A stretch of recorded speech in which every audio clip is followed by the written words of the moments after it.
अध्याय 2। काजल। 15 अक्टूबर 2006 रविवार। राजनीति से हटकर हमें थोड़ी ताज़ी हवा चाहिए थी, तो अक्की और मैंने न्यू मार्केट जाने का प्लान बनाया। भोपाल में कपल्स और हमारे जैसे लोगों के हैंगआउट का सबसे मस्त ठिकाना।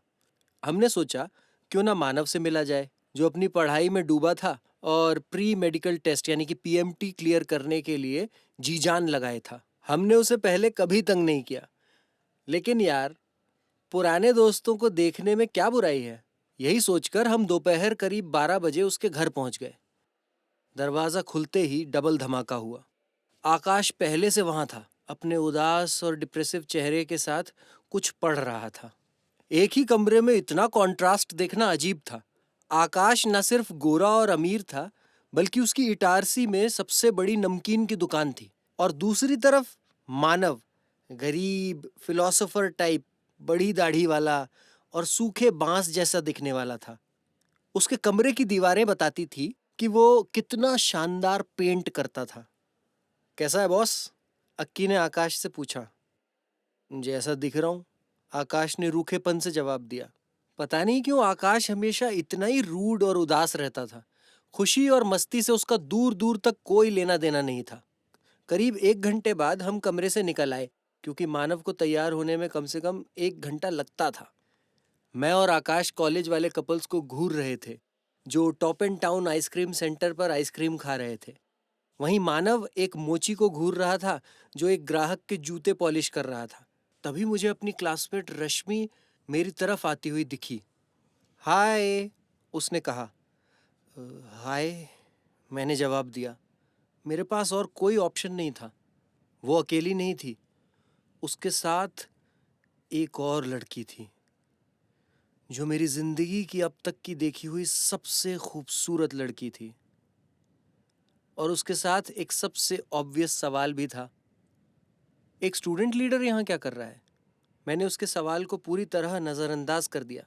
मैं लगातार उसकी दोस्त को घूर रहा था। उसने हरे शेड्स वाला पीला कुर्ता पहना था, आंखों में काजल, लंबे झुमके, पीले रंग की नेल पॉलिश और इंडेक्स फिंगर में गोल अंगूठी थी। उसे देखकर मुझे अपनी कविताएं याद आ गईं। मैं कभी कविताएं पढ़ता और लिखता था, लेकिन मैंने लिखना किस वजह से छोड़ा, ये भी मुझे याद नहीं था। वो खुद एक कविता थी। उसका नाम काजल अरोड़ा था, जो सागर मध्य प्रदेश से all India engineering entrance exam यानी AIEEE के क्रैश कोर्स के लिए आई थी। मैं अपने ख्यालों की दुनिया से बाहर आया और काजल को हाय कहा। हाय, उसने जवाब दिया। मैं उससे और बात करना चाहता था, लेकिन रश्मि ने कॉलेज की बातें शुरू कर दी। 3 मिनट बाद वो चली गई। मानव और आकाश अभी भी उसे घूर रहे थे। तभी अक्की आया और बोला, मैं आ गया, जैसे कि हम उसी का इंतज़ार कर रहे थे।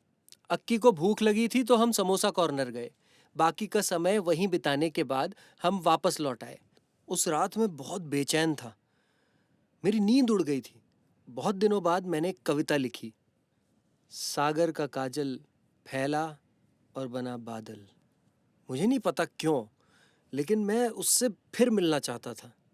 पूरा सीन किसी बॉलीवुड फिल्म के जैसे लग रहा था, जिसमें हीरो पहली बार हीरोइन से मिलता है और प्यार हो जाता है। मैं अजीब और बेबस महसूस कर रहा था।